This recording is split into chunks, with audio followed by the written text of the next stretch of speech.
I want to call to order the meeting of the Rutherford County Public Safety Committee for Monday, November the 25th, 2024. It's good to see each and every one of you here this evening.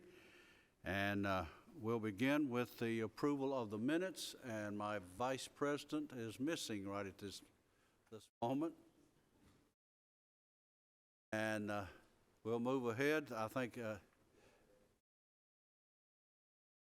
while we're waiting on him, let me make an announcement since we pretty much have a good number in here. I want to remind you that the December public safety meeting was moved due to the fact of Christmas, and it'll be on Wednesday, December the 18th at 5:30.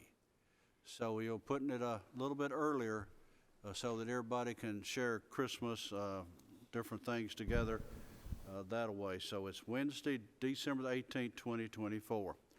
So I'll call on our vice president with the approval of our minutes. I'm the vice president now? I say vice president? Well, you're very close to it. You're the vice chairman. Chairman, I've read the minutes. Look all in order. Move they be approved as mailed. Have a motion to approve, and we have a second. All those in favor say aye. Aye. Those opposed? Minutes have been approved. Public comments. Do we have any public comments? No public comments, so we move right into our reports, beginning first with the OSHA report and Susan Thompson. Good evening. Thank you. We're reporting on the month of October. There was 28 incidences. That brings our year-to-date total to 230, with 172 of those being OSHA recordable, with 38 lost day claims, 113 restricted day claims, and 21 other recordables. On the next page, you'll see the claims totals, and then on the third page is the incurred dollars. 2024 is $1.563 million, and on the last page, you'll see the breakdown of the 28 incidences, with 20 being at Board of Ed, 8 at County General, and of the 8 at County General, there's 3 at EMS, 2 at Fire, and 3 at Sheriff's. We also added some additional information onto this last page. With the incurred dollars being so high, we wanted to report to you the paid through the end of this reporting period on the current claims is at $452,670, and of the 230 claims that have been reported this year, 162 of those are closed. And then we also finally got the state incident rate for 2023, so you'll see that at 2.55 for the county for 2023, and the state was at 4.2. And that concludes my report. Heard the report. Any questions, comments? Question. Once incidents occur, is OSHA remediation required for those employees that are involved?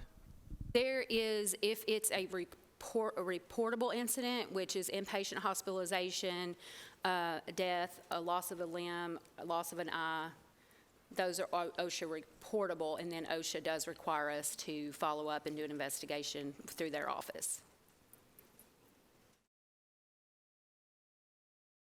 Motion to approve. Motion to approve. Second. Second. Further discussion. All those in favor say aye. Aye. Those opposed? Report has been approved. Thank you. Thank you. Recovery Court. Gail. Good evening. Good evening, LaShawn Rex, Director of Recovery Court. This is our report for October 2024. As of this morning, we have 193 current participants. We had 3 successful completions and 3 terminations in October. In our DUI court, we currently have 27 in our day program and 17 in the night, and we have 25 applications in progress. In our mental health court, we have 67 current clients, and we are on a wait list for that program, and there are 39 applications pending. In our drug court, we have 63 participants with 55 applications, and in our veterans court, we have 21 current participants and 6 applications. In our reentry program at the Correctional Work Center, there's 51 clients enrolled in programs and case management, and there's a 10-person wait list. At the Adult Detention Center, there's 26 clients enrolled in programs and case management, and the wait list is 168. We've had 6 enrolled in our TCAT, and 7 are currently enrolled in OSHA training. And that concludes my report. Heard the report.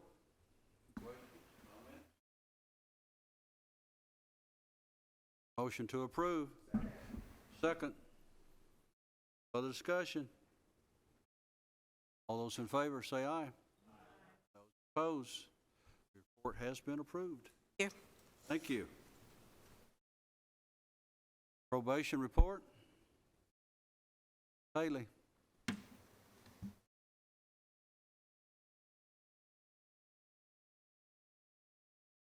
Good evening. I've got our report for October 2024. So for the month, we had an active number of reporting cases of 1,346. During the month, we terminated 220 cases, which translated to 204 clients.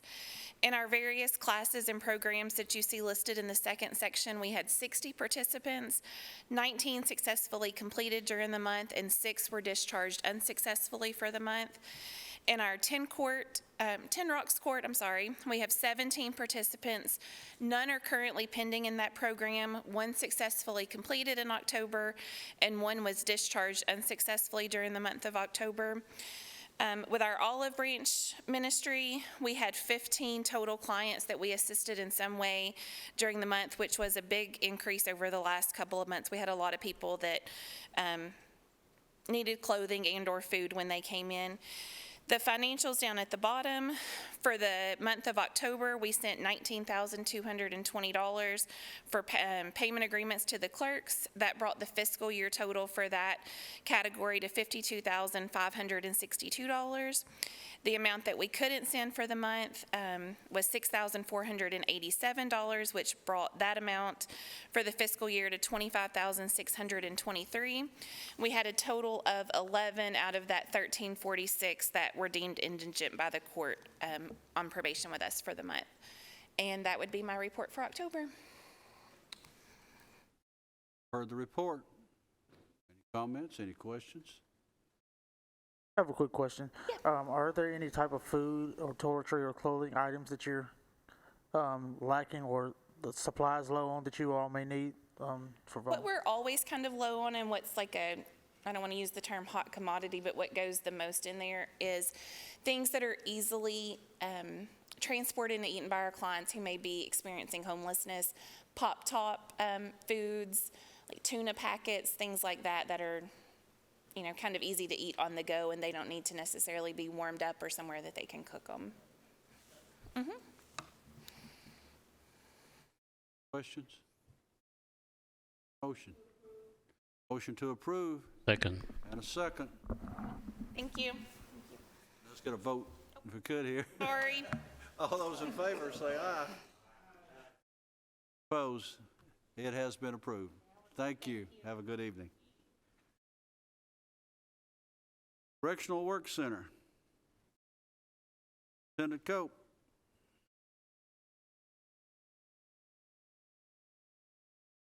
Good evening, sir.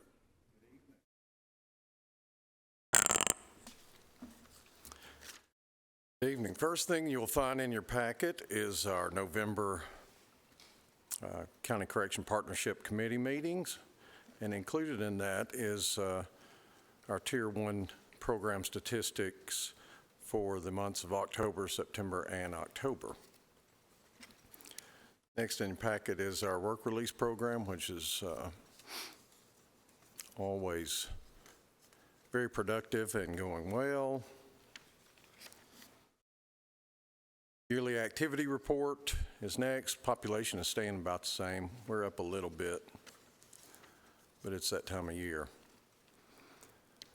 Next is October garbage collection and county roads, county trash. We collected 7,874 pounds off the roads and then 558 bags on the state routes.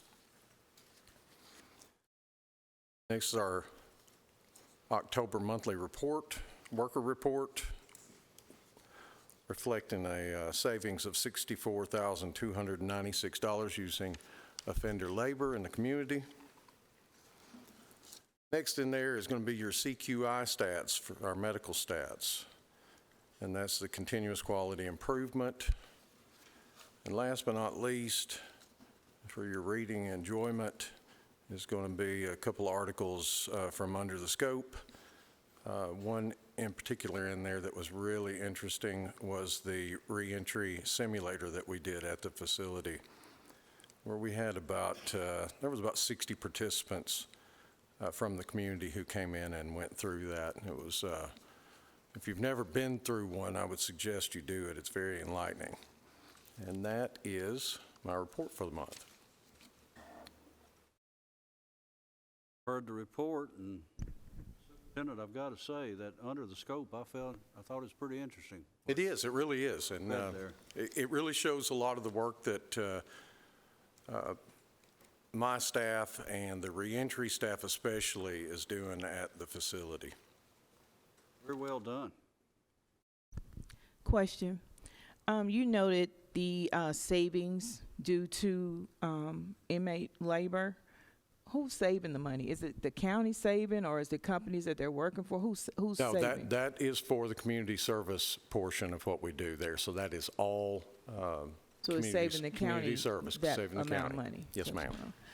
And my second question was about the simulator. Yes, ma'am. Walk me through what does that do? What takes place? Well, the short version of it is it kind of gives you an idea of what offenders who are being released back into our community and into society, the challenges that they face. So there'll be sections of our programming area that will be set off, and there will be volunteers working those sections, and one section may be the bank, and one section may be the unemployment line, and one section may be groceries in one section. So people have to work their way through the system, and it kind of gives you an idea of the hurdles that it takes for people that are coming out of incarceration back into society.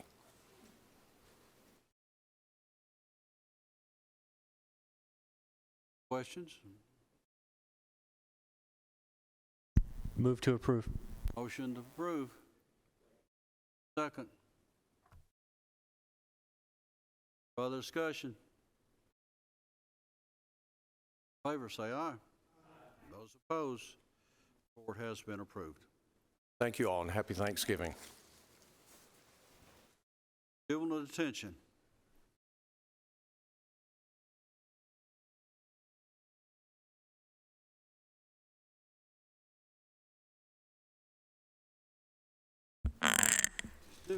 Good evening. Before you will have our packet for the month of October. The first item being our board minutes. Additionally, after that will be our yearly activity report. I can tell you that today Montgomery County and Sumner County checks came in. They have not been reduced or added into the appropriate lines, but they are in the building and be going to finance tomorrow morning.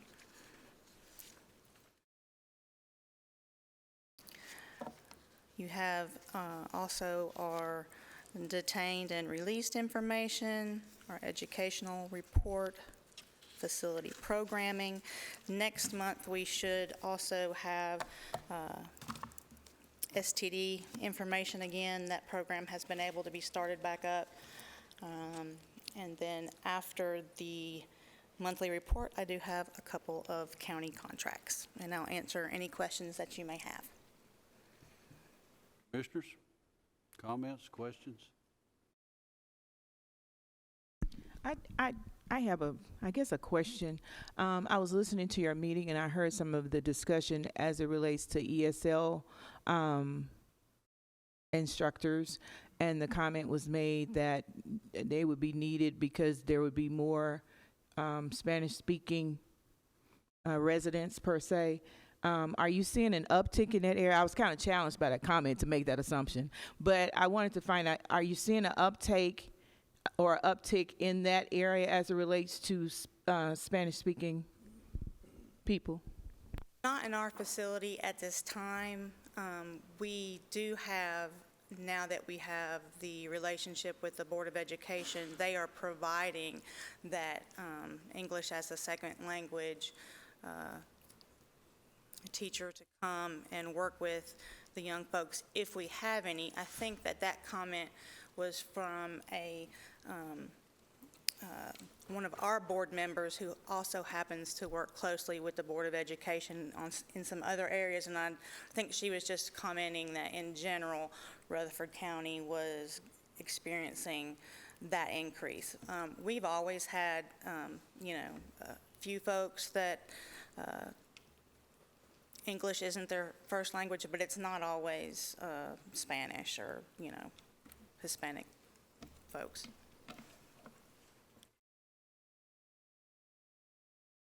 Else? Motion to approve. Motion to approve. Second. Further discussion? All those in favor, say aye. Those opposed? Report has been approved. Now, I think you have 2 contracts. I do.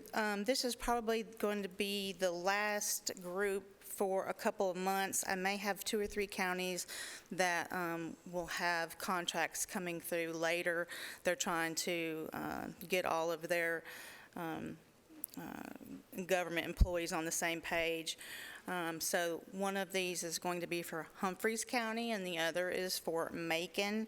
And both of these counties have contracted with us in the past. And as before, these contracts are for an increased daily rate, as well as they have some language in it that has been updated. But I'll answer any questions regarding them you may have. Contracts or a motion?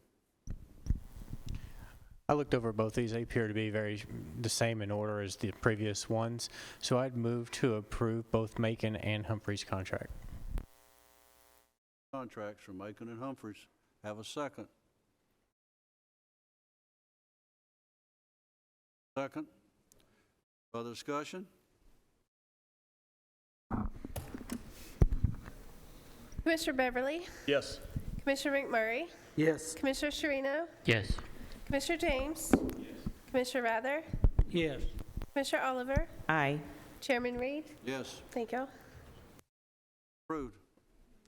Thank you. Ms. Duke, before you go, I just wanted to thank you for, since we last met, for doing a last minute, allowing me to walk through and spend a lot of time just Q&A, getting the why behind the why on many different things the other day. So I just wanted to publicly thank you for taking the time to sit down with me and go over details. We appreciate your interest in the facility and coming by and asking those questions. So, thank you. Thank you. Emergency Services, Public Safety. Director Clark.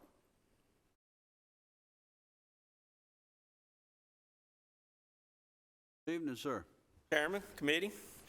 Hopefully in front of you, you have our monthly report from October 1st to October the 31st. I'd like to point out this is in the period where we sent a bunch of responders to East Tennessee, and still today we are assisting them. And while we're here, some of the guidance with debris removal, debris management, assisting them with some of their paperwork and FEMA requirements.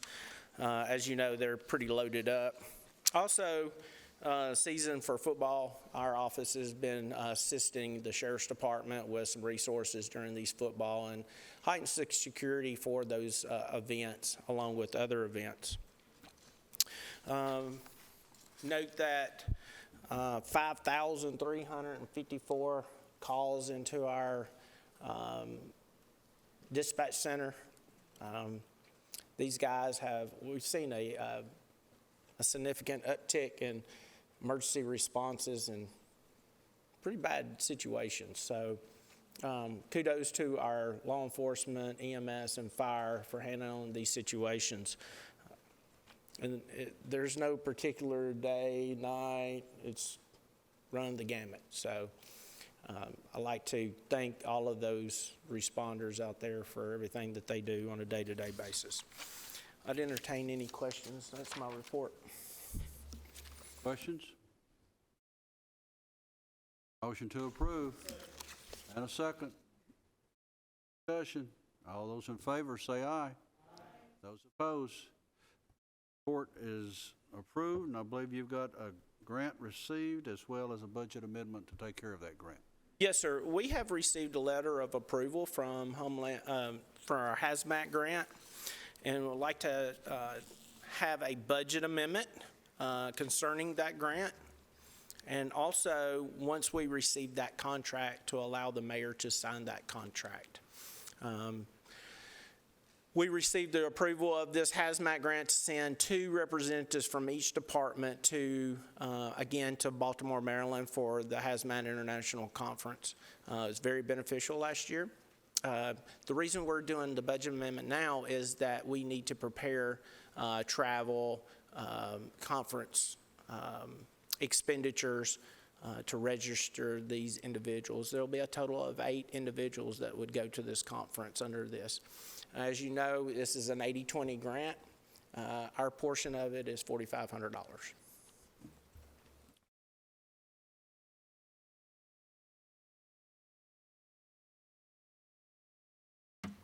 Second. Approve. Discussion? The matching is 4,500, you said? That's from your fund balance? Yes, ma'am.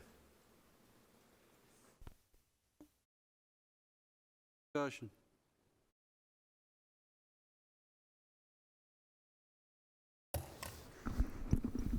Commissioner Beverly? Yes. Commissioner McMurray? Yes. Commissioner Sherino? Yes.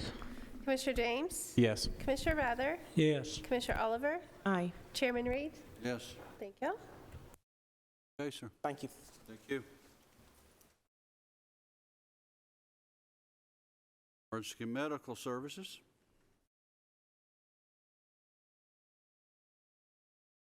Mr. Gaither.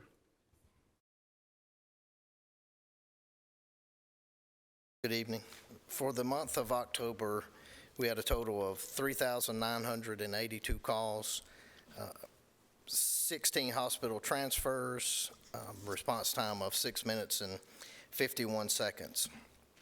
156 DOAs for the month. 44 of those went for autopsy at a cost of $110,000, and we're up to 117 autopsies for fiscal year. Our collections were $856,797. Last month, I had mentioned that those were down a little bit because of kind of a Medicare billing glitch. That has been fixed, and I checked this afternoon before I left the office, and we're up to almost 1.3 million for the month of November. Of course, we're going to lose a little bit because of holidays, so, but I think we're going to make up the difference over the last couple of months. And then the next part of that, there was also a glitch in our fuel system thing for the month, so the cost per mile is not listed in those highlighted areas, and it was just with the card. So it will be rectified and fixed for the next month. The next page is some in-services and training and community relations and special event standbys. Convalescent division did 412 calls.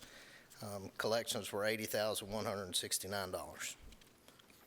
And then the next few pages is that more detailed report. I think those north end calls that were not made by the north end trucks was 140 for the month. We're up to, that looks about over 4 a day. Yeah, so on average. I know one day last week at dispatch shift change, so 7A to 7P, we had made about 90 calls in the county, and 59 of those 90 were done in the north end of the county. So little less than 25% of our trucks were making 60% of the calls. And then the last few pages are some updates from Lifelight. That's my report. Be asking for your questions, but let me start with a question or just a comment.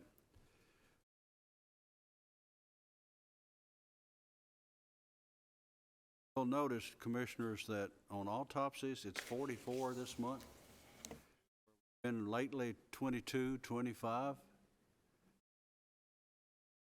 Just heard the number of calls we're making. I have the feeling this is going to start being this. Fact of the growth that we're having within this county and what's going on within this county. We had the concern several years ago we were going up. This number was increasing, and we blamed it on the opioid situation. Well, we have opioid, seeing a decrease in the opioid, but now we're seeing a lot of situations just doing to the fact of mental health and things of this situation. The director might could add a little bit more to that, but you'll notice there, those numbers are increasing. Each time one of those happens right there, that's $2,500 that it cost us. Aware of that, of what those costs are. Director, any comment? That's correct, and I think, and Denise could probably tell me yes or no, but we're averaging somewhere in the 30 a month, correct? And fiscal year 23, 24 for the same month, we did 22, so it had doubled from that. Question. We often talk about the runs that are made to the north end of the county. I mean, it is county. But is the goal, or is it ideal that you just want the municipalities to take care of those as opposed to making those runs to the north part of the county? No, ma'am. So the ambulance service covers the whole county. So the municipalities have the fire departments, but we cover the whole county.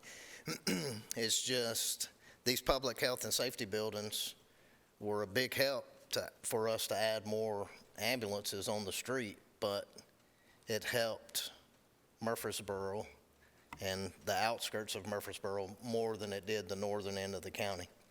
We've had the same 4 units up there for years, and there's some things in the works to try to add a unit up there. And anytime we have an in-service or I get in front of our staff, when I ask them if they have any questions, the first question that comes up is, where are we on getting another unit in the north end? Because those units up there are busy. Thank you. Rather. Director, so when somebody gets transported to a medical examiner, do y'all do that, or funeral home, or who gets that body from here to somewhere else? It's a private transportation company. And who pays for that, the family or the county? The county. The county pays for it. And do you know of the forensic centers in the state, how many have shut us off? Just one, or? So, and Denise could probably answer this better than I can, but if I say it wrong, so 99.9% of the time, if we're going to get an autopsy performed, it will be at the one in Nashville. The other, Memphis has closed down theirs to some of their surrounding counties, so they won't take us. There was a special case a couple of months ago, was it Knoxville? She got Knoxville to do the autopsy, but it took a lot of begging and pleading, and they basically said, we'll do it once. Chattanooga's the same way. Chattanooga only does Hamilton County, correct? So that's 3. Our options, or extreme East Tennessee, but if you have an autopsy in Johnson City and have to send a detective, 2 days, right? Plus transportation. At the cost to the county? Yes, sir. Which I interpret that as government doesn't have money. It's taxpayers that are paying for that.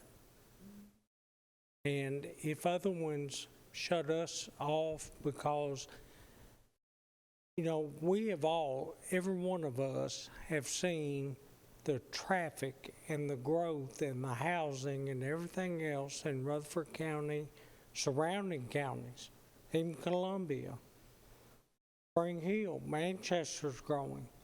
I'm just concerned that we get shut off and none of the forensic centers are taking anybody else, especially us, Rutherford County. What do? We're hosed. What I was asked, what was Plan B?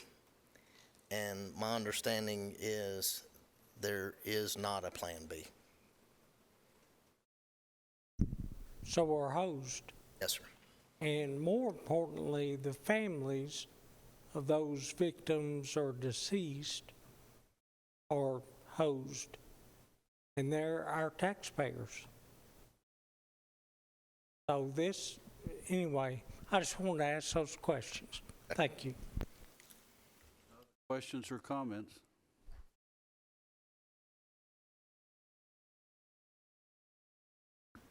Can you tell us about the photo that we have here in our records? Well, I was going to bring her up whenever we finish this part. All right. Have a motion. Motion to approve. Do I have a second? Second. Do I have a second? All those in favor say aye. Those opposed? Has been approved. Yeah, so Yes, sir. now with the photo, Taylor, I wanted to introduce y'all to someone. So this is Taylor Hargis. She works for us on D shift. And a few months ago, I came to you and asked to apply for a no matching grant that I tried to catch you before and tell you that it was from the Gary Sinise Foundation, but I didn't use that name because I didn't want Taylor to know. So they were awarded a house on the 12th. From the Gary Sinise Foundation, and in that photo, so that's inside her house, and 9 or 10 of us went out to the ceremony. It was such an experience to see, but Taylor came to me multiple times. She was like, because they did not want her to know that they wanted to give us the $35,000 in her honor, so they honored her and her husband with the house, but wanted to do something special because she was a first responder. Well, she's been mad at me for a long, long time. And she said they will give you the money. All you have to do is ask. Well, we were going through the process. They didn't want her to know, so she got a little angry towards the end. She's apologized. I told her it was no big deal. I was glad it was a surprise. She didn't, the day we showed up to the house, she didn't even know that we knew they had given her that check the day before, but she did not know that we knew. So I just wanted to kind of share that story. Lisa Kay put out a press release last week, different links in there, but it was such an experience to go and see and be part of all of that. And I wanted to thank the Gary Sinise Foundation for thinking of us to give us that money. And Taylor, she kind of wanted to do it for some training, so we're going to do some active to help offset some of the costs of the active shooter training that's coming up in the near future. But I just wanted to, she was real hesitant to come. She said, please don't make me speak. But I wanted you guys to kind of put a face with some of the things that they're doing, and to thank Taylor for everything that she does. I remember when we interviewed her, so her husband was injured in 2013. You were married. We were married. No kids. So when we interviewed her, she told us what happened to him. Not only did she, and you were younger, Yeah. no kids, so that happened, came back, a lot to deal with. Not only did she stay, but now they have 2 kids. It was just such a story. I mean, when she left that day, I was like, that's the type of people that we need working here. So I just wanted y'all to kind of put a face with it. She was real reluctant to do it. She said, I don't need to be recognized, but I wanted her to come up here and be recognized. So, thank you. Thank you, Taylor. It's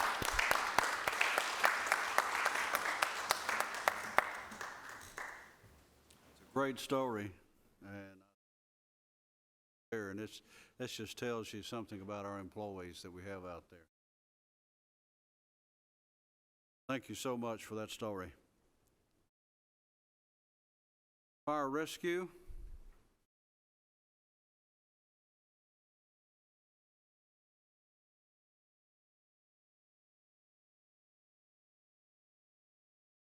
Sir. Good evening, Chairman, Committee. Before you, you'll see our October report, which includes 9 structure fires, 9 vehicle fires, a combined total of 9 outside brush and other outdoor fires, 35 MVAs with injuries, 44 without, for a total of 6 extrications included in that. We did have 1 bomb scare, or 1 explosive device that was believed to be an explosive device, turned out not to be. The next page, you'll see our year-to-date for 2024. It includes 57 structure fires, 69 vehicle fires, just over 4,000 emergency medical incidents, 277 accidents with injuries, 370 without, total of 30 extrications, 22 water-related rescues, for a combined total of, to date, 7,810 calls. Now, the next page, you'll see the year-to-date call volume for the remaining volunteer departments and Eagleville, followed by the damage to structures report that we send to building codes. Next, you'll see our number of smoke alarm installations that we've performed in the month of October, followed by the Fire Marshal's Office Investigation Unit report. And finally, the illegal burn report. And that concludes my report, and I have 1 grant request.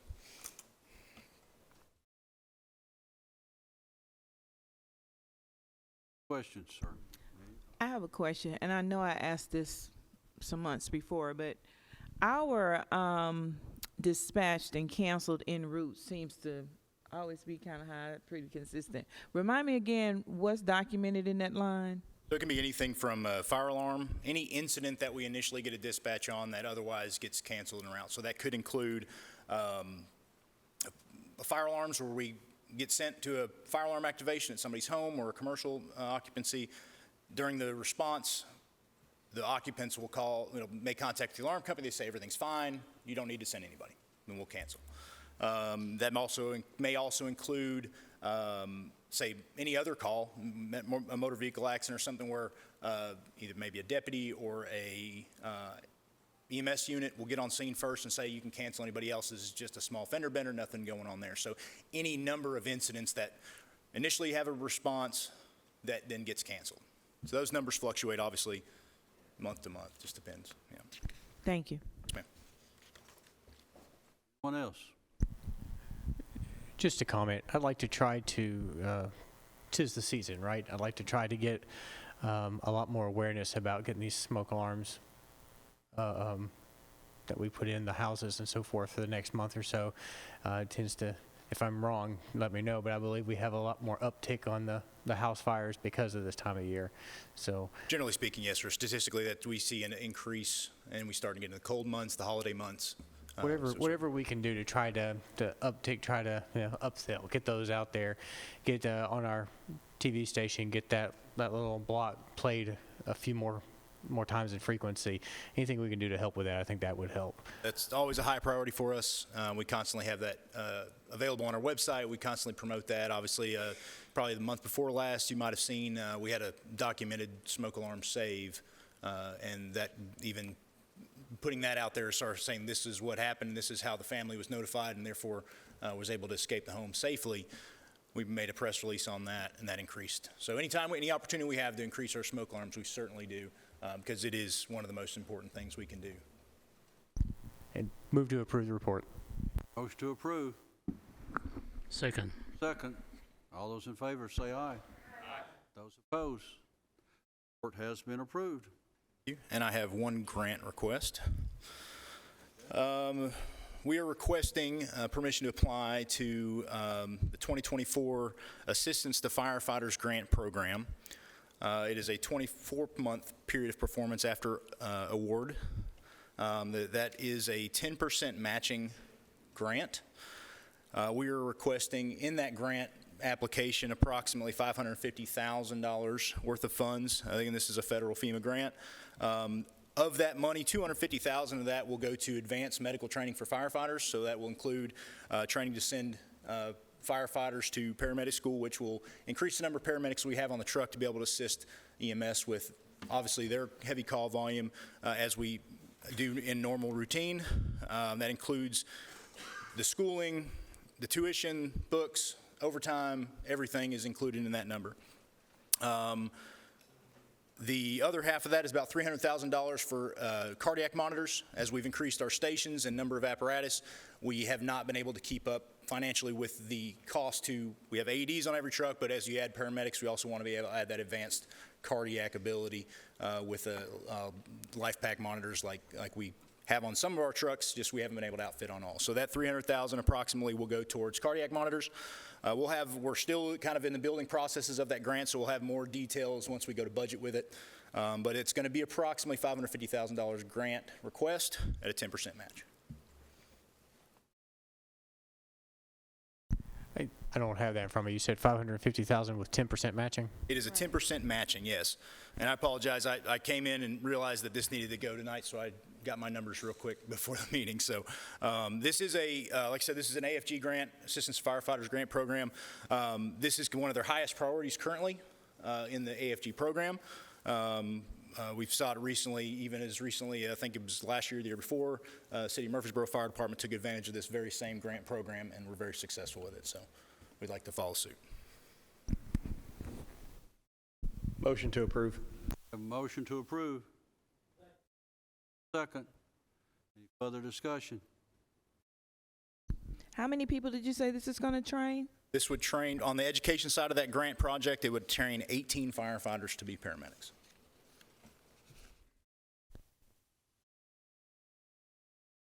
Roll. Commissioner Beverly? Yes. Commissioner McMurray? Yes. Commissioner Sherino? Yes. Commissioner James? Yes. Commissioner Rather? Yes. Commissioner Oliver? Aye. Chairman Reed? Yes. Thank y'all. Thank you. It is passed. I want to say congratulations on a good graduation last Friday. Thank you, Chairman. Yes, sir. Four new graduates. Absolutely. It was well done. They started working their shift today, and they were very excited to be there. So we're happy to have them. Good job. Thank you, sir. Sheriff's Office report.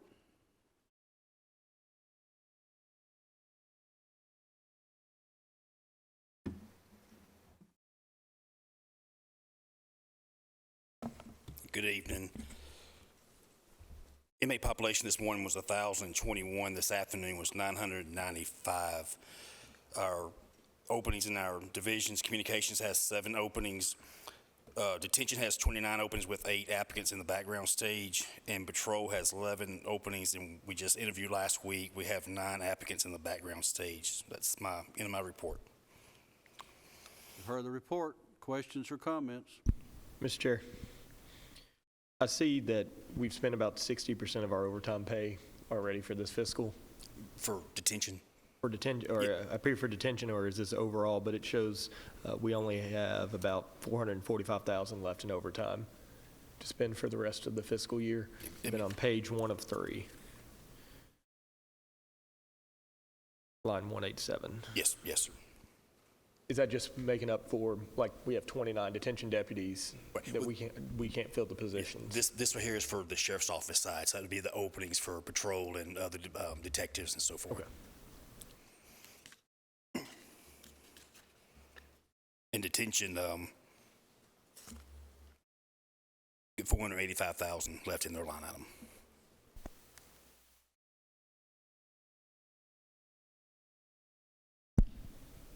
Questions? Motion to approve. Motion to approve. Second. All those in favor say aye. Aye. Those opposed? Approved. I believe you have a budget amendment? Yes, sir. This amendment is to recognize revenue and expenses for the new financial year 24 Office of Justice Program and Bureau of Justice Assistance Grant. It is for the enhancement of the Sheriff's Office body-worn camera equipment and related services. The reward would be used to purchase 219 additional body-worn cameras. It is a 3-year award with a 50-50 match for full 3 years grant. Award is $291,853, and with the county match, $291,853. The period of performance is October 1st of 24 through September 30th of 27. This budget amendment tonight is only for the first year. Requesting to receive the $202,063, and the match, $202,063 from the unassigned fund balance, and placing $300,736 into our data processing equipment and $103,390 into our data processing service. Heard the request. Questions, comments, or a motion? Move to approve. To approve. Second. Commissioner Beverly? Yes. Commissioner McMurray? Yes. Commissioner Sherino? Yes. Commissioner James? Yes. Commissioner Rather? Yes. Commissioner Oliver? Aye. Chairman Reed? Yes. Thank you. Thank you. If I can inquire on something, on the new vehicles that we put the order in and coming, are they coming with the trunk storage for in the back? They're For their included. equipment? Yes, yes, sir. They are coming with the Yes, equipment? with all the accessories, jumper cables, and well, as a package. Okay. What about any of our existing vehicles that don't have that currently? What percentage would that leave us without the trunk storage? When we get new vehicles, we buy the new equipment with it. It's because that other vehicle gets handed down to the SRO program or courthouse security. We resurplus those vehicles to another division. Okay, I see. I just wanted to verify that because I was looking at that as a more of a need than previously had realized. Yes. Other questions? Thank you, sir. Thank you. Have a happy Thanksgiving. Thank you. Item 12, PAWS. Gregory.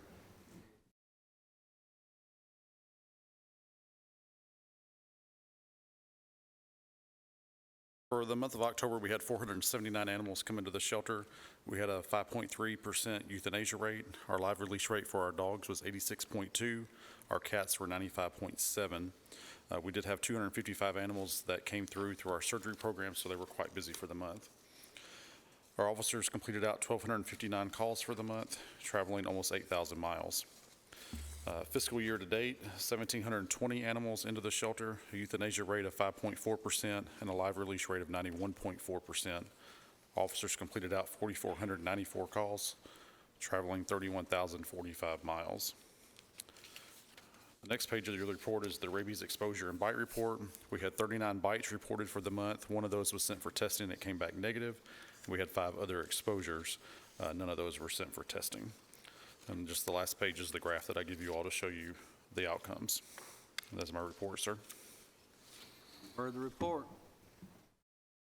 Questions? Move to approve. Approve. Second. Second. Further discussion? In favor of the report, say aye. Those opposed? Report has been approved. I believe you have an amendment. Yes, sir, I do. The first part of this amendment is to recognize grant money from the state of Tennessee Animal Friendly Grant, $1,500, and place that into our drugs and medical supply line item. And then the second portion of the grant is to move money within our budget to try to cover some expenses that we've had earlier in the year for repair and maintenance of buildings, which are our HVAC units, running a little bit over in postage, and to do some data equipment. Couple of new computers for one new staff and one person that's in need of a laptop. And that money is money, again, within the budget.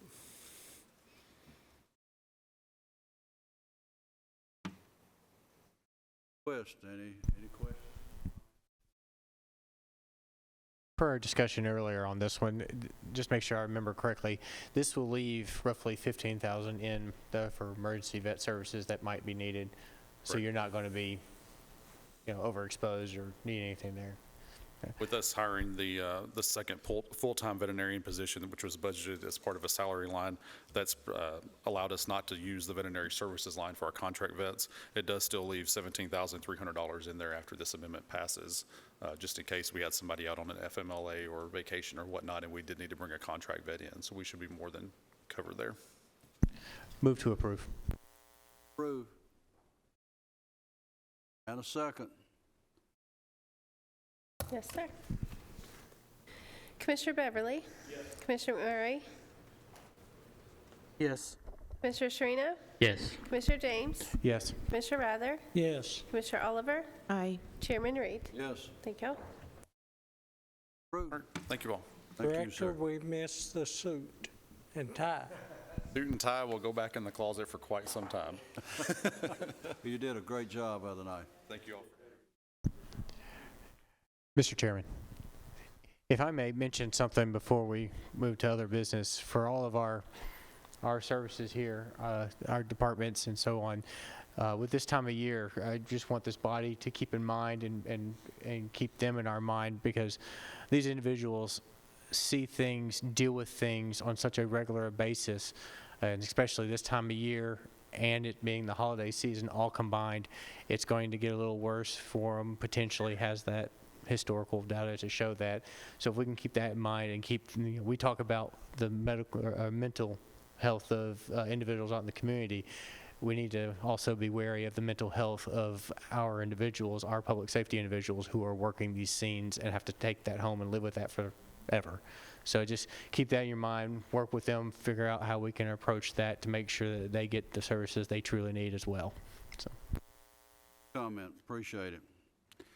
All right, item 13, other business and employee compensation. Commissioner Beverly. Welcome to come to the well.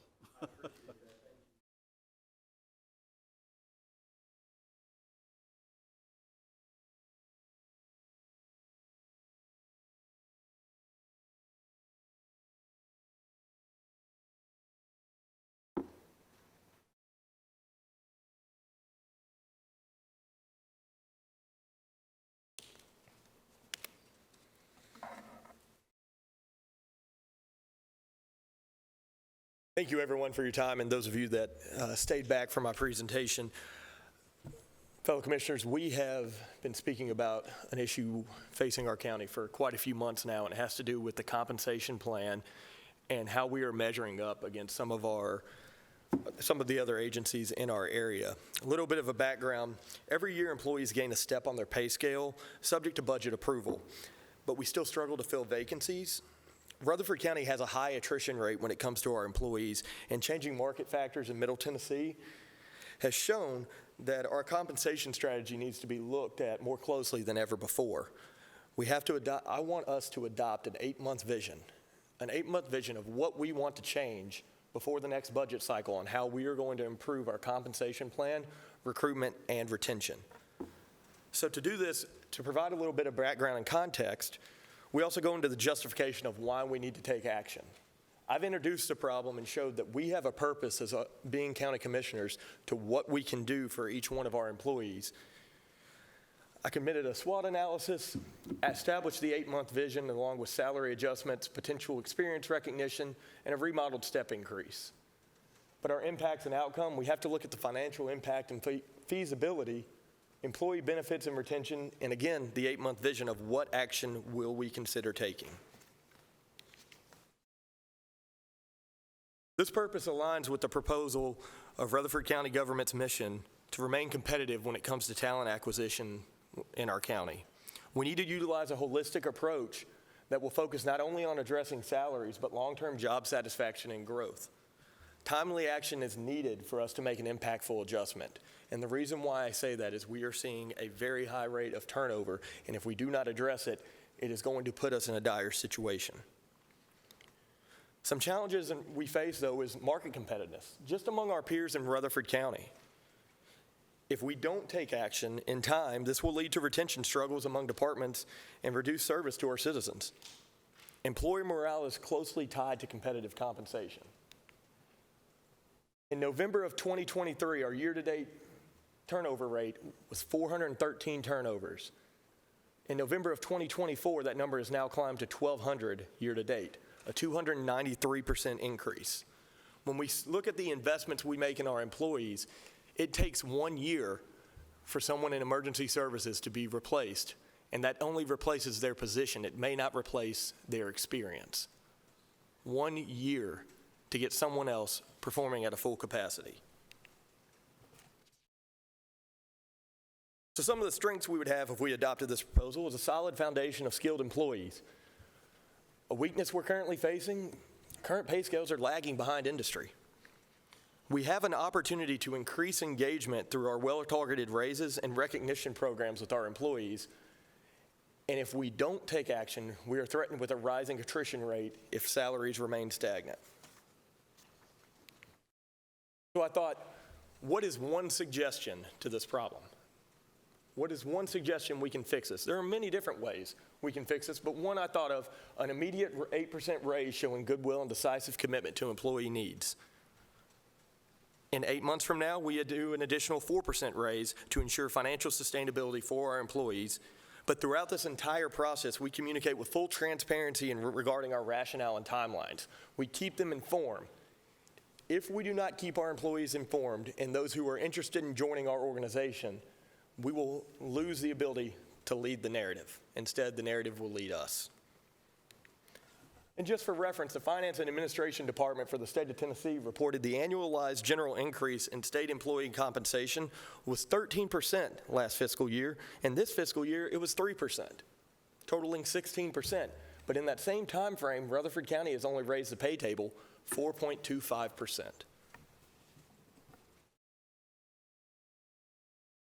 Experience recognition and expansion. We need to extend the experience recognition from 5 years to 10. And I want to commend our HR department. From what I can tell, they've already began doing that process, but we want to make sure that we're covering it from our side. This will set apart Rutherford County from other entities that only credit 5 years of experience when employees come to us. It'll give us a broader applicant pool, and we will gain experienced professionals coming into our workforce. And again, Rutherford County only currently recognizes up to 5 years of relative experience when assigning a step on the pay scale. A remodeled step increase. We retain a structured progression just like we have on an annual basis. It's going to foster loyalty while mapping a path for career progression for someone to stay within our organization.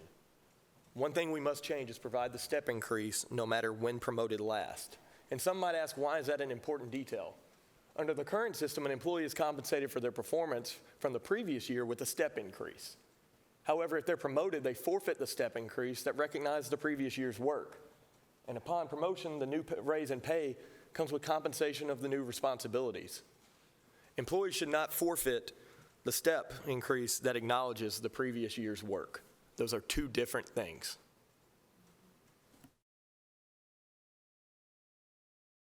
So I did some case studies of just what we're dealing with in Rutherford County. You'll see Coffee County for a detention deputy is at $37,000, and then Williamson County tops out at $52,748. Rutherford County is in the median. But one thing to compare is Rutherford County's volume within detention is more closely aligned with Davidson County and Williamson County than it is Coffee and Wilson. What I noticed, though, is you'll see at the booking deputy compensation, that puts us near the top. So there's some variance of where we fall in median salary or percentile. But this is what strikes me as odd. When you look at area police departments, you'll see Brentwood PD, Franklin PD, Smyrna, Gallatin are all higher than Rutherford County. Rutherford County ranks 4th in patrol deputy compensation in this county only going in front of Laverne Police Department. But what sets Laverne apart from all of these other agencies is they pay their employees medical premiums every month, resulting in about a $2,000 difference on an HSA plan or almost $6,000 difference on the copay.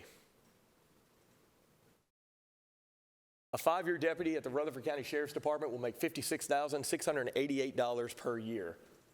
A 5-year police officer at the Murfreesboro Police Department will make $74,249. To patrol the same county and city, the pay difference is over $17,000 a year. So to look at the case study on career progression, if you look at this chart, you'll notice from an officer moving from patrol officer to detective to police sergeant to lieutenant and captain, a 30-year career gradually should move up. But you'll see Rutherford County salaries emboldened at the bottom, showing we're falling behind the rest of the industry.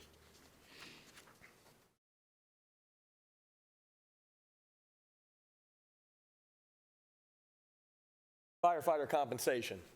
Rutherford County Fire Department is pulling more calls than many of these area of agencies. Broader responsibilities, medical calls. However, we rank last. Just in the county, you'll see Smyrna, Laverne, and Murfreesboro are all paying more than Rutherford County, some of which have almost a $15,000 a year pay difference. Paramedic salaries. Rutherford County ranks last among all of these departments. You will see that there is a difference whenever you pull Macon County and what their call volume is. It's fair to point out, though, our paramedics are working 24/72, a much different salary or much different hourly schedule than many. We have to compare what we are offering as a holistic compensation package to make sure we are competitive, because if we do not, we will become the training wheels for departments in Middle Tennessee. We're tasked with offering many services with high turnover rates and many positions left unfilled. This results in employees having to work overtime to cover the missed manpower. If we fail to address the recruitment and retention methods through the compensation investment, we're going to pay the same amount in overtime. These jobs have to be done. They're going to be done by our employees because they do not say no. In the near future, though, you're going to see high burnout over many departments, and you're going to force employees to go elsewhere. If we fail to act, the salaries at other entities are going to continue to outpace Rutherford County. Applicants will use us as training wheels to get their certifications, a small amount of experience, before resigning to take the same position elsewhere. This will leave us in a perpetual state of hiring and training with no end in sight. And fellow commissioners, I'll tell you, I've spoken directly with firemen, police officers, and other professionals for our county that have left us for either a demotion or a similar position with more compensation in another area. And this is experience we will not be able to get back. So what's our financial impact and feasibility? We have to consider the budget implications of this. How are we going to provide for these adjustments? But when thinking about that, we have to do a cost-benefit analysis. Will salary increases offset turnover and in-time overtime expenditures? We invest a great deal of money in training these folks to get them out working for us. We just approved a grant application to invest in these employees. We have to make sure we're maximizing our investment, but it's got to be scalable to set a path forward. That way, in future landscapes, we're able to continue this instead of only addressing it in large chunks at a time. Enhanced satisfaction is going to bring immediate and long-term adjustments that will show employees are valued. And retention improvements, targeted raises will address some of the primary departure reasons.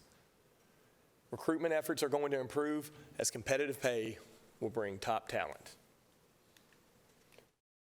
But what are some of the numbers?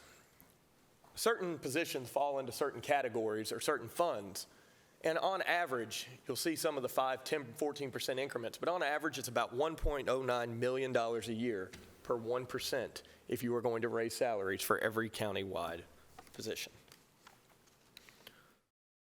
One potential way to look at it is an increase in investment income. If you look at this chart, the orange is going to be the original budget. And I want to clarify, this is an original budget, not the amended budget. So if you pull up the audit, you will see that it varies different from this chart. The blue is what we budgeted to bring in every year. The green is what we are actually bringing in.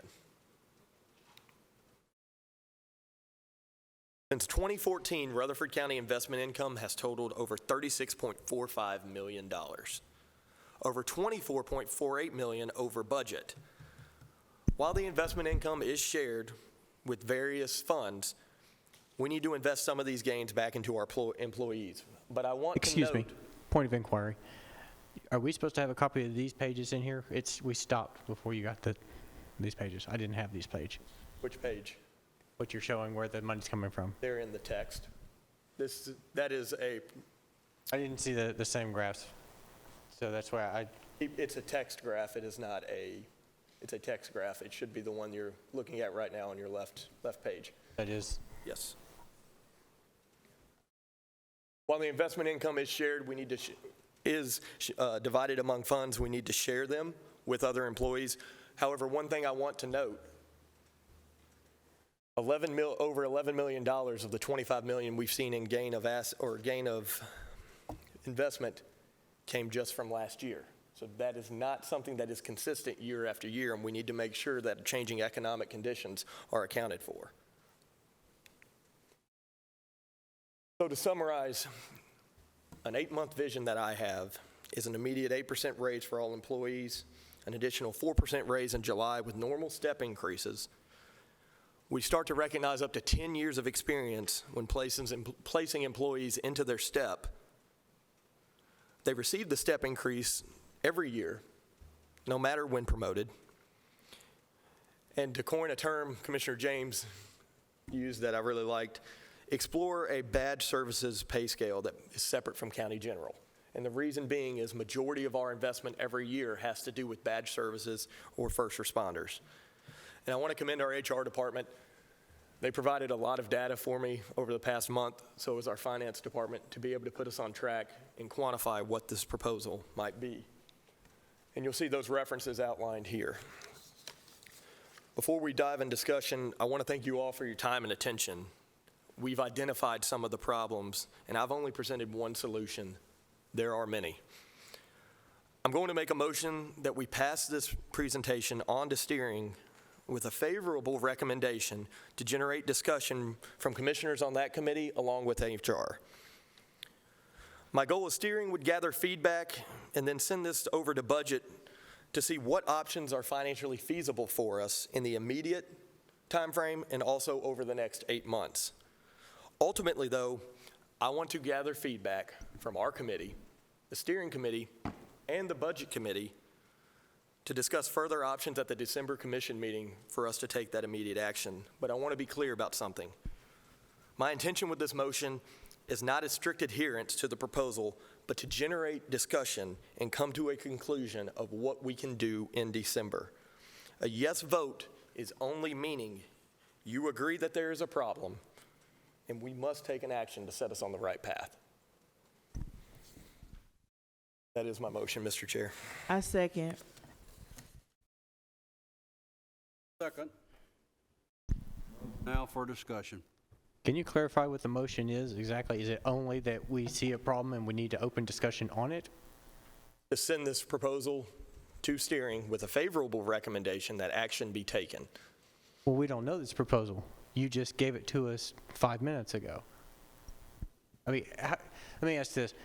How many of the department heads have you spoken to? Have you spoken, if we could maybe even suspend the rules to ask the sheriff if he'd be willing to see what he sees on this, on his input, or some of these other department heads that are still here. It'd be nice to see kind of what their take was. So what kind of discussions did you have with them as well? So whenever we first got elected, we were seeing what some of the issues were with hiring, and it's meeting with these folks. What I'm seeing when I go into the roll calls at the sheriff's department, what I'm seeing when I speak to the paramedics, what I'm seeing when I speak to the fire department, what I'm seeing when I get a text from Bishop Wagner on Saturday saying that the convenience center is down and closed and we're having to call people out to make those repairs. What I'm seeing when the lines are backing up at the convenience centers because they're doing the best with the amount of staff they have. Correct, the basis but of this is coming from when we see the HR snapshot at the steering committee showing that positions are sitting vacant because we can't recruit, or when Deputy Chief Spence is up here saying, I have 29 openings, but 8 are in background. Well, with all due respect, Commissioner Beverly, what I'm saying is, like, I sent you in that motion 2 months ago or maybe longer than that, when I started going through the roll calls and so on, I said y'all should look at that. And I made note that on that meeting, when I went into the roll call, nobody else showed up, just me.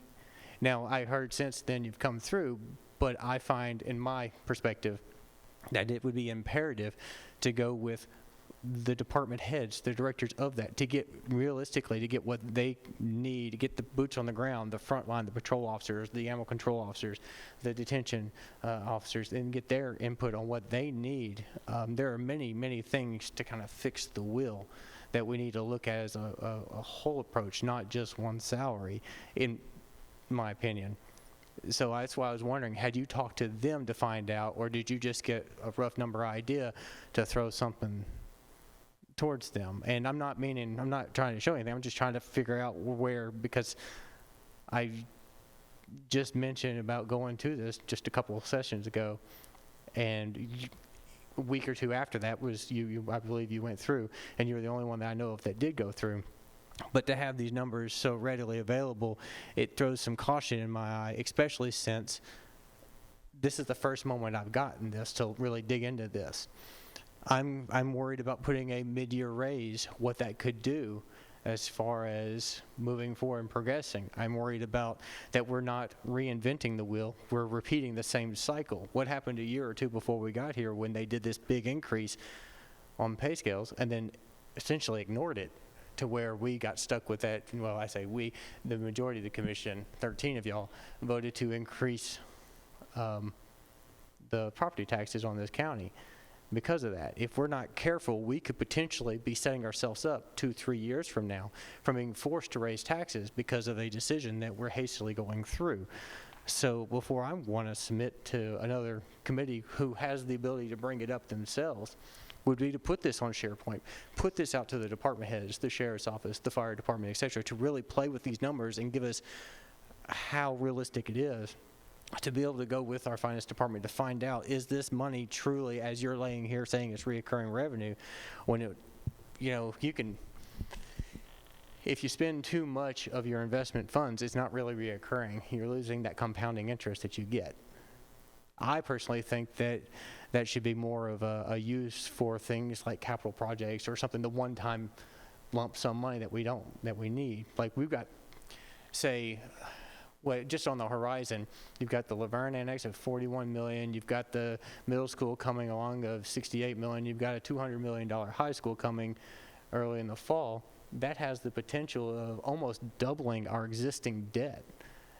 And if we want to take a chunk of this that could pay and minimize how much of the debt we'd have to look at and take on the chin like that, and then potentially set ourselves up again in a year or two to do a property tax increase because we have to keep this reoccurring funds now that we raised that.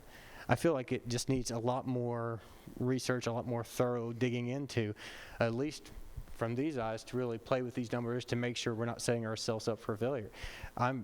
By no means, don't mistake, I think that these departments deserve and need a raise, but there are many things that we need to work at, from the insurance, from the fire department trying to stay physically readiness. Why are we not covering them when they're working out to keep they're physically fit enough to do their jobs?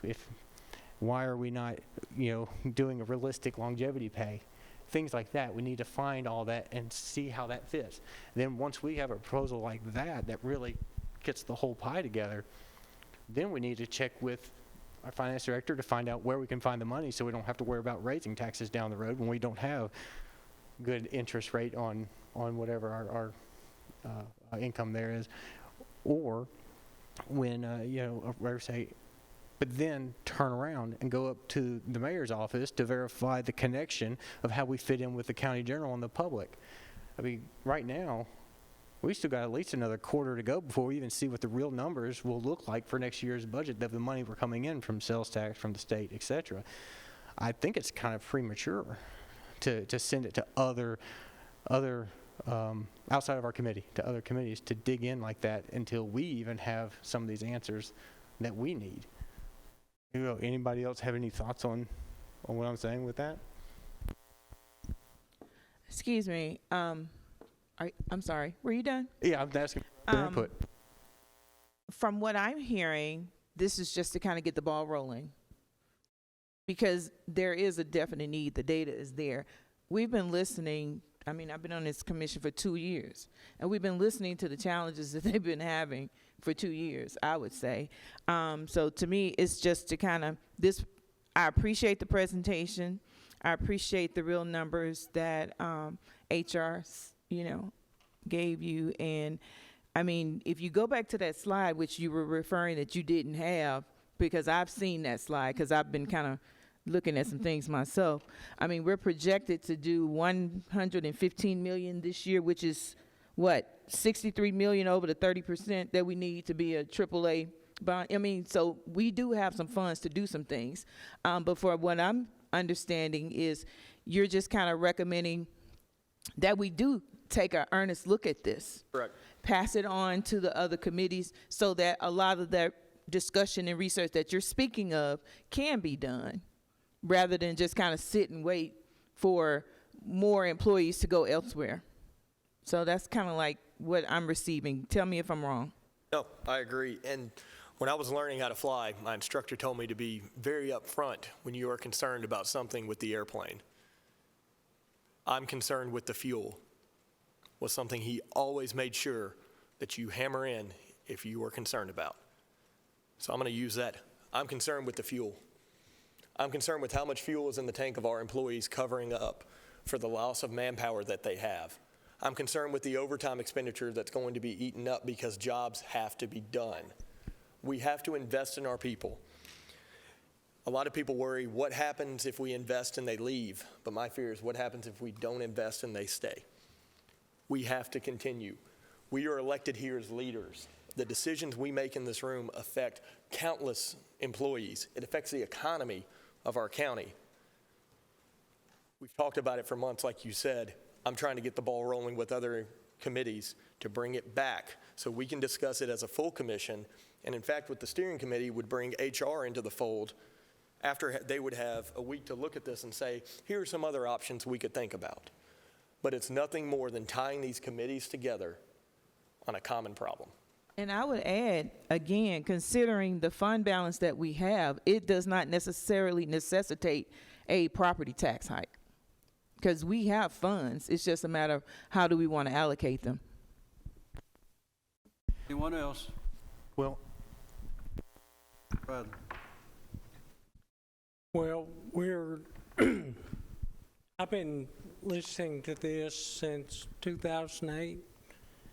Commissioner Phillips, Chairman Phillips, has been probably discussing this for the last 40 years, however long you've been up here, and you as well, Chairman Reed. People leave here for more money, or they're moving or whatever, but there are openings in other departments that they're going to. So I appreciate all the work that Commissioner Beverly's put into this. I just wish I'd had it a week ago. And I'm concerned. I was at Dollar General about 3 weeks ago. I kept seeing a Metro police car drive down Sulphur Springs Road. And he stopped at Dollar General. And I said, do you live here? And he said, yeah, property taxes are too high in Nashville. So he gets a take-home car because he can't afford to live up there. But anybody that leaves here to go somewhere else, then that department has openings available. And it's not just Rutherford County, it's this entire country is experiencing the same thing. And I want a little more information about what are the property taxes there? What is the cost of living in Davidson County or Williamson County?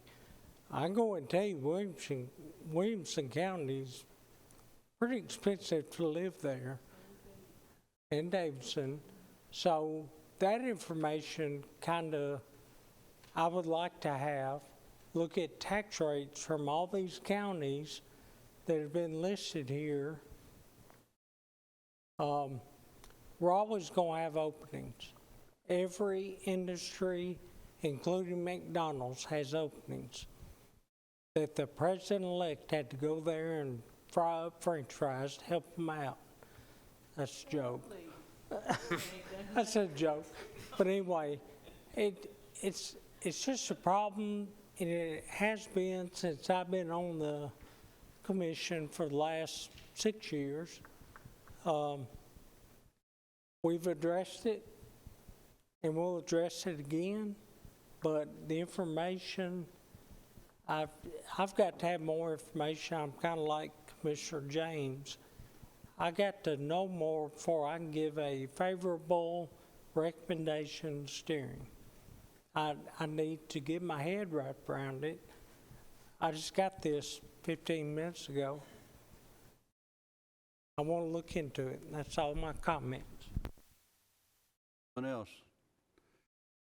Well, I'll echo what Commissioner Oliver said. This is just, in my opinion, we're sending it on to other committees for them to take a look at it as well. So, a motion was made, to second it. So I'm gonna vote for to send it on. That's just me.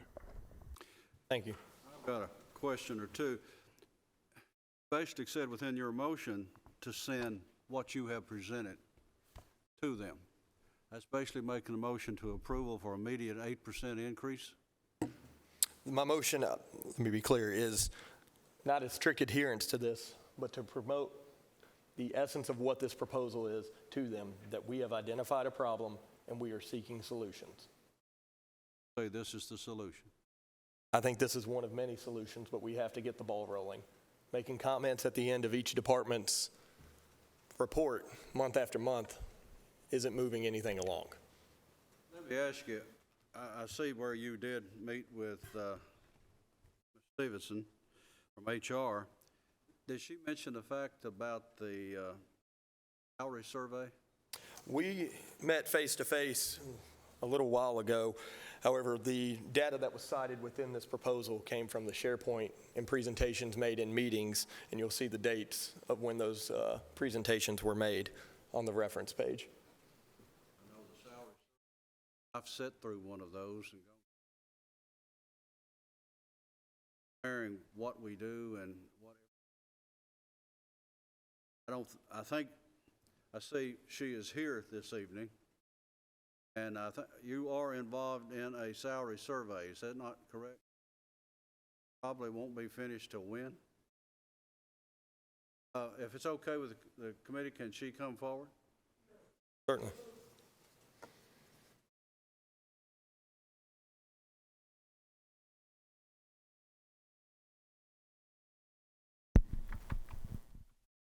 Do we need to suspend? Move to suspend. Rather made that. Yes, we've reached out to Burris Thompson. I did that several months ago with the same entities that the commission has recommended in the past, the same large counties and the counties that are competitors for us, the primary counties and their largest cities. For Rutherford, we actually used Laverne, Smyrna, and Murfreesboro in this survey as well. So I have asked for that to be back. I hope for it to be back the 1st of January. And I noticed in the presentation that many of the entities used were primarily cities. So if we're only going to compare to cities versus not the counties, because counties and cities pay differently, they just do. And so that's one of the things that we would need to look at, you know, if we're only going to compare to cities and not other counties. So, but we are looking at a salary survey for the county as a whole. And also some of the items that were mentioned are items that Michael Smith and I have been working on for the last several months. So if there's any other questions? Have any questions for? I was just making a comment that his data compares counties and cities. Yeah, I looked on it. There were 2 or 3 counties and the rest were cities. Yeah, Like detention is I showing didn't have a all copy. I was counties. just taking it from what was, I could see off the screen. Yeah, yeah. So typically, we compare ourselves. If we're going to look at Williamson County, we'll do Williamson County and the city of Franklin.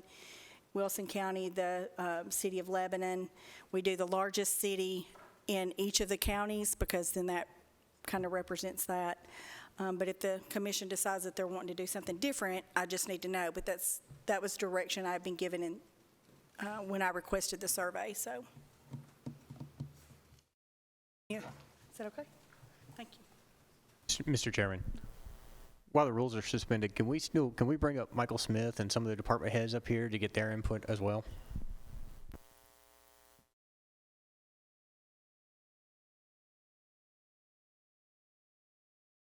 Have a motion to bring up.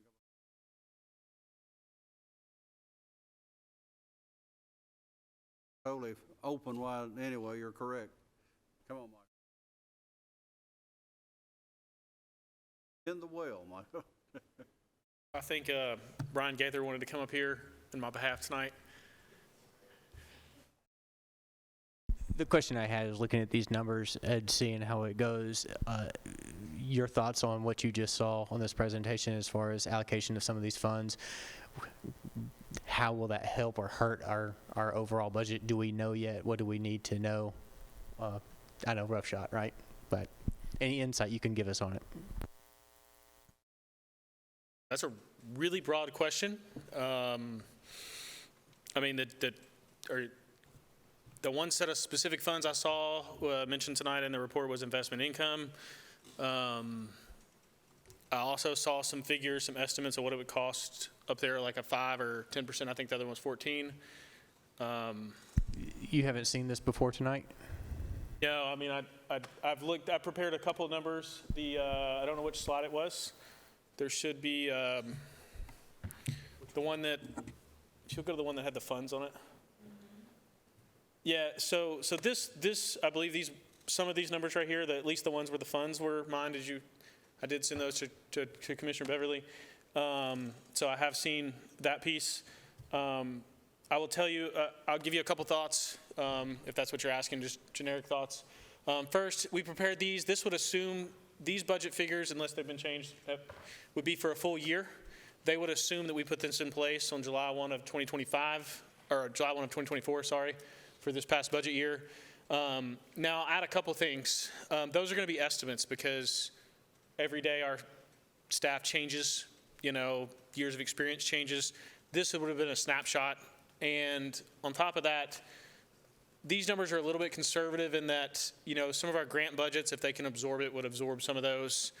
Some grant budgets couldn't. So those numbers kind of are what they are. Those numbers include everything, though.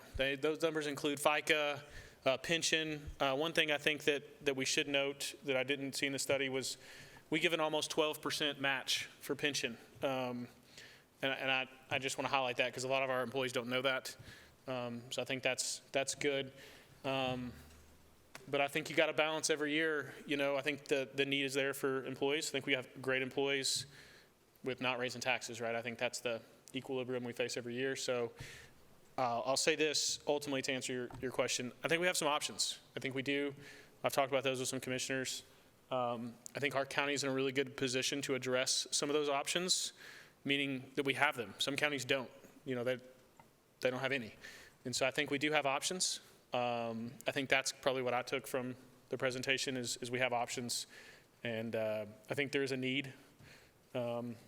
And as far as I think what I would need then to give you some specific answers on what you would like moving forward is you would have to give me what do you want this to look like? What percentage do you want me to dive into to get you some funding options?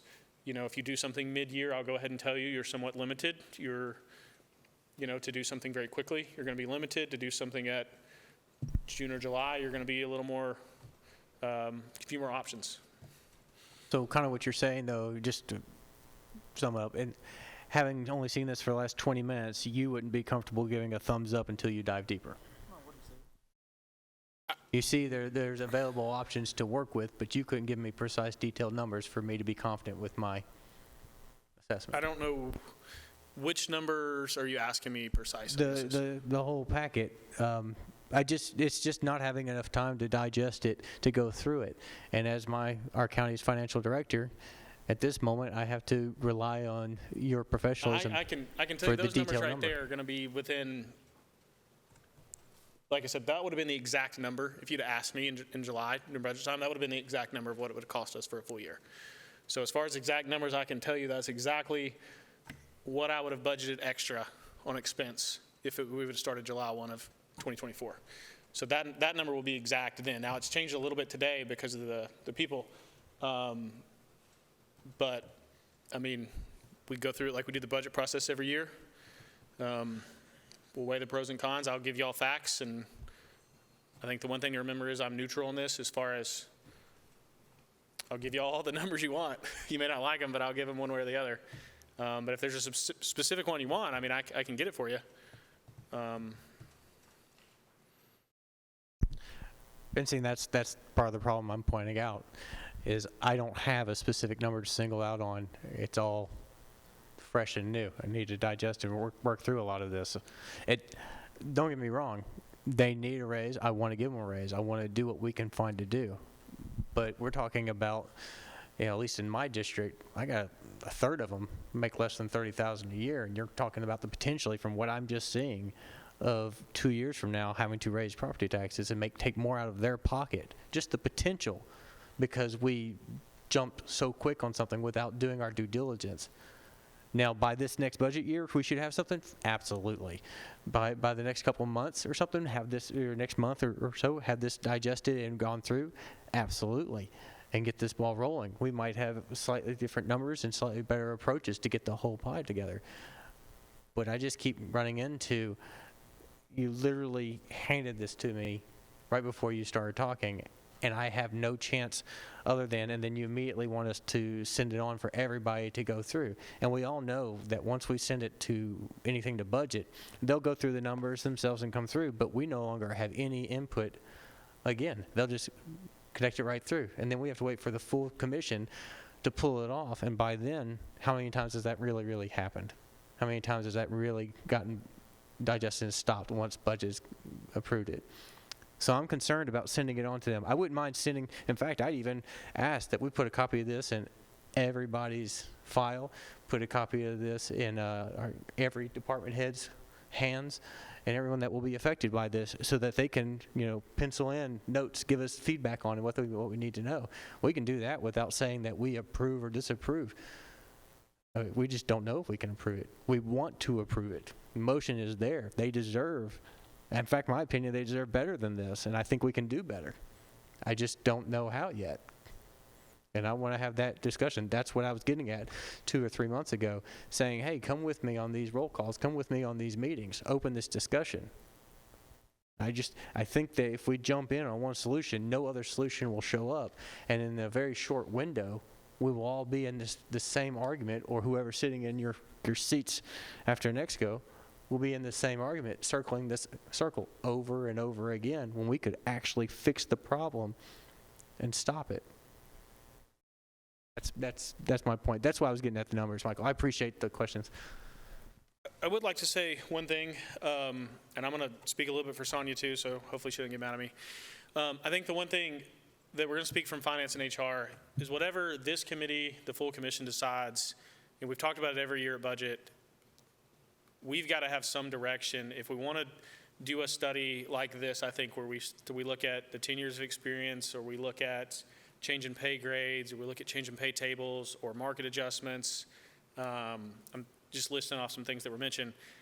We're going to have some direction probably around this time frame right here. I think one of the things we ran into last year, and Sonia can correct me, is we get into the budget process in May or June, and then we kind of run out of time to do those studies.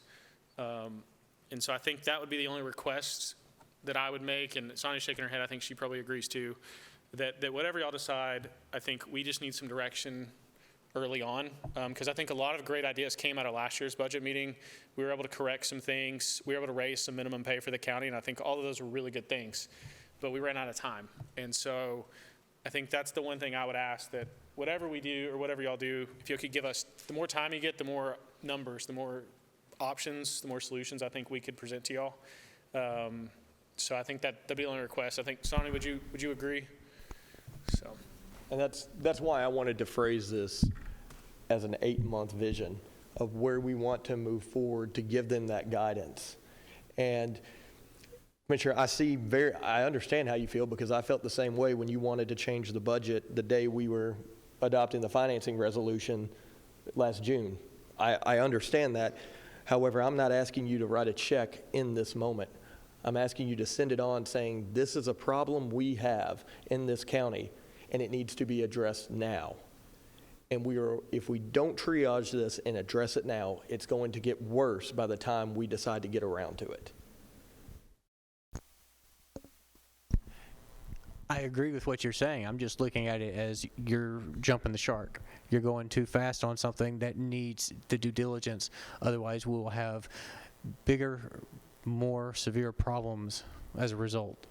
And I can see that down the road. I don't always see very well 5 minutes in front of, the next 5 minutes about to happen from something I say or do. But I can tell you 10 years from now, this is going to be a problem. I can tell you it's potentially going to escalate. And we find ourselves more in this position because 3-4 years ago, they did a jump in pay on our badge services, but didn't follow through with a proper cost of living or proper increases as they go, and they start dipping below everything again. Inflation raised, and you argue anything. So it turns into, are we just going to repeat this cycle, or are we going to find a way to fix the cycle? And my thought is we need to find a way to fix the cycle. That's why I came to you 2-3 months ago arguing about, hey, we need to open this discussion up. Not just to say, hey, we talked for 15 or 20 minutes and send it on to everybody else to go up the chain with whatever proposal we could put together in 5 minutes. So my thought is that we need to take another month or two just to be able to, for everybody to digest, for everybody to pass around. It doesn't, including giving it to the rest of the commission, the rest of the department heads to really dive in, to tell us what they really need before we can honestly send a true assessment of what we need and what we should do that would not hurt or injure our county, other departments where we have to take money, or tax hikes that we'd have to do on the constituents because of this decision, that by the time we get to those problems that we have to put out, people have forgotten about that. And that's the error. If we can preset ourselves. So, Mr. Chairman, I'd move to amend the motion that we postpone this previous motion until February, giving a chance for the pay study our HR department is talking about to come in and digest and dig through numbers. For all of us, a chance to research this material ourselves, to add and adjust as needed and represent, and give a chance for all the department heads and the fellow commissioners a chance to dig in and add their input and show up. So that would be my motion to defer this to February for those reasons. My amendment, excuse me. I have a motion to defend to... Excuse me, Mr. Chairman. February. That's not even an amendment. That's like a totally new motion. So there's a motion on the floor. But that's not even an amendment. That's a whole new motion that you're making. So could you restate it? Because it sounds like it's a whole new motion rather than an amendment. I said I move to amend the motion on the floor to show that we have to bring this back up in February. That's the motion, the amendment. The purpose of that amendment is giving us a chance to digest the information, waiting for the pay scale from our HR department to come in, as she said, January 1st. So give time for that to come in and get digested, so to speak, worked through and presented back to us so we can make an informed decision. Then we can make a unified, informed decision to send on to the regular committees, the steering and the budget committee. So that is a different motion, because the motion on the floor is to send this to steering, then budget. The motion on the floor is to send it to them with a favorable recommendation, and since I can't. But what I'm saying is you're asking to hold it till February, so that's something different is what I'm hearing. Amend to defer is a proper motion. The chair is the motion over here is to amend the motion to defer it until February to give everybody time to absorb it. There is a second. We will vote on the amendment first. Can we have discussion, Chair? Can have a discussion. Yes, sir. I see your point in waiting till February. However, that pushes us so close to fiscal. We're asking these employees to say, hey, I know we've let things lag behind. I know we're not staying competitive. But hang on, help's on the way. But we know there has to be some type of immediate action. I don't feel like that's debate. There has to be some change in the compensation schedule. So delaying it till February is just saying, hey guys, I know it's going to get worse, but I don't want to start exploring now. I want to start exploring later. And that's all we're trying to do. So that was only my comment, is let's not delay the exploration. Any other discussion?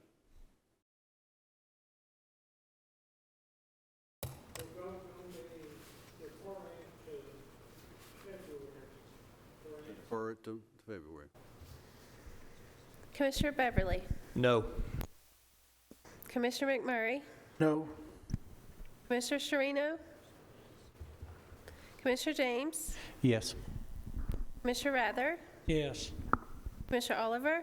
No. Chairman Reed? Yes. 2, 3, 4. Motion passes. Motion passes.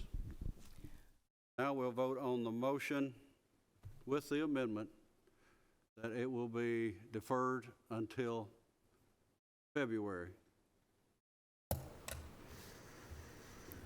Commissioner Beverly? No. Commissioner McMurray? No. Commissioner Sherino? Yes. Commissioner James? Yes. Commissioner Rather? Yes. Commissioner Oliver? No. Chairman Reed? Yes. Motion passes. Motion passes. Any other business? Just a point of order, please. Yes. Just to state that according to Robert's rules, an amendment improves wording or clarifies the original motion, which that's not what that amendment did. That was just a totally different motion. So just a point of order, just to kind of give clarity to actually what just took place. Thank you. Any other business? Just a reminder that don't forget that our December meeting will be on a Wednesday night for December the 18th at 5:30. If not, everybody have a happy Thanksgiving. We're adjourned.